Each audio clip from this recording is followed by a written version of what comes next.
It is said to be a Republican plan to challenge elections in mostly Democratic places, using a so-called army of poll workers. According to tapes obtained by Politico, the RNC strategy is calling for installing, quote, trained recruits as regular poll workers and put them in direct contact with party attorneys.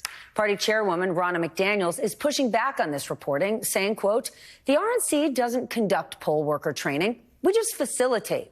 So let's find out what this all means. Joining me now, let's dive in. Michael Steele, former chairman of the Republican National Committee and former lieutenant governor of Maryland, and Kurt Bardella, advisor to the DNC and DCCC. He is also contributor to the LA Times and USA Today, and he once served as a senior advisor and spokesperson for the House Oversight Committee Republicans. Michael, let's start right there. Ronna McDaniels, she's arguing, we don't train poll workers, we just facilitate. And Democrats, they've had poll workers for years. Are you buying what she's selling? Yeah, well, both parts. Yeah, I'm not buying any of that because I can tell you as a former county chairman, a state chairman, and national chairman, she's right on one thing. The parties typically do not train poll workers, but you have to understand the difference between a poll worker and a poll watcher. Poll workers are hired by the county state elections board typically, or the state election board, and they work for them. They don't work for the parties. So they are paid by county and state officials out of their budgets. So they have very specific duties and responsibilities. The parties go out and find poll watchers. They're the ones who work, walk in the room representing their particular political interest, making sure that there's no shenanigans going on and can challenge the election. So when Ronna is saying that, well, we're not training poll workers, yeah, but what you're doing is you're taking poll watchers and you're putting them in the poll worker slot. So a lot of these folks that they're training, the 850 that we just read about out of Michigan, those folks are largely QAnon, election deniers, folks who think the election was corrupted, who are now going to be trained as poll workers, sitting there, having their hands on the ballots, taking in the information from the voters. So when there's a challenge, they can reinforce that challenge. And as Heidi Presbella noted in her excellent piece, this is to gum up the works, to create the chaos within the system at that polling place, to put those ballots aside so that they can be addressed, hopefully thrown out later on. So this is a very tactful and strategic effort to be on the ground. The party has never focused in this area before until 2010, believe it or not, where I didn't have to go out and hide such shenanigans. We went out and got the workers that worked and got those to the county. They took care of that. We got the poll watchers that we needed. You didn't hear any claims of fraud and conniving and crazy, but it's a different environment now. So Democrats, y'all better boot up, baby, because it's coming. And what does that look like? If you ran the DNC, you read this reporting, what would you do, Michael? Oh, right now, I'd be having all kinds of meetings across the state, the country, with all of my state party chairs to understand exactly what their strategies are on the ground. What do you have in place? Now, what the Republicans complain about is in a place like Michigan, they were outnumbered. OK, there were, 5,000, 5,400 Democrat poll workers to 170. Well, that's on the party, to help facilitate, to get their people interested. And if the party's never really kind of done it or they've fallen off from that, that's on them. The Democrats have been very good about that over the years. I know firsthand here in Maryland how well organized they have been in the past. So as a county state chairman, I had to step up my game. I had to go out and meet them where they were and go out and find the workers that we could then, shuttle off to the election board. Y'all take care of them. And then we also get our poll watchers to be there on election day to make sure that our folks were well represented. Well, speaking of they need to drill down on their operations right now. Speaking of Michigan, I want to share a bit of a recording of the RNC's election integrity director in the state of Michigan. Listen to this.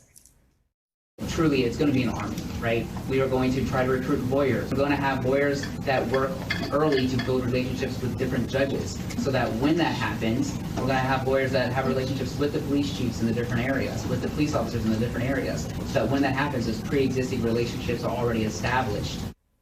Kurt, what worries you most about what you just heard?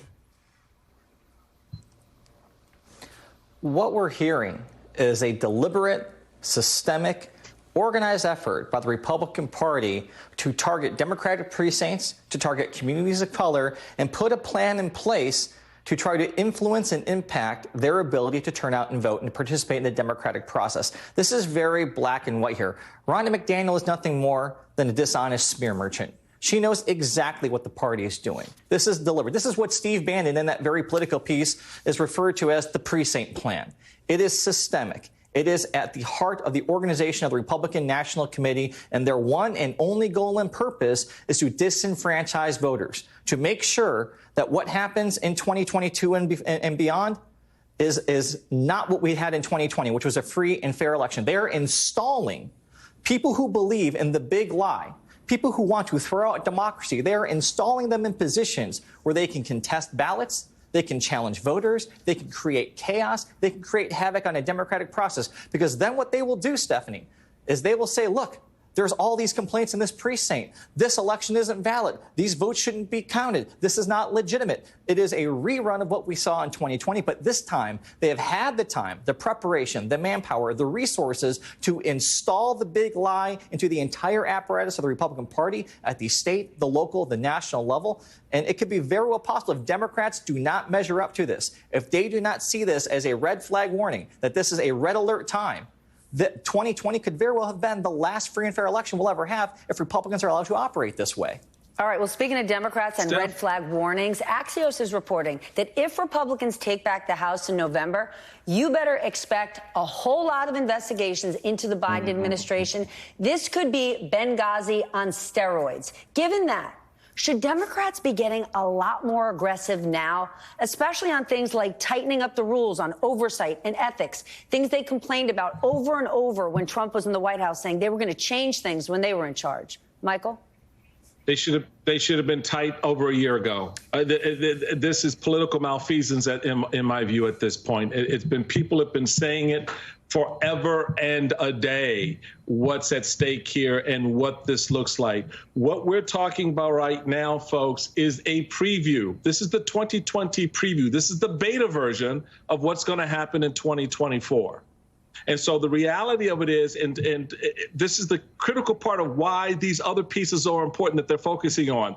So they get the police on board, right? We want to get the police so they know what's going on at the voting booth. So when they're called, they know what's going on. So they're in on the game. Then they get the lawyers who are also in play and in place, who then has already lined up the judges who are in play and in place. So as you go through that chain, unlike what we saw in 2020, where judges, 60 of them, many of whom were Trump-appointed judges, said, no way in hell, there's no fraud here, get out of here. Now they're trying, this is a grotesque form of foreign shopping, where they're trying to get their judges, their lawyers, their police in place beforehand. This is all a run-up to 2024. Folks, y'all better pay attention because it's coming live and large. The message from Michael Steele and Kurt Bardella: hey, Democrats, tighten up your game.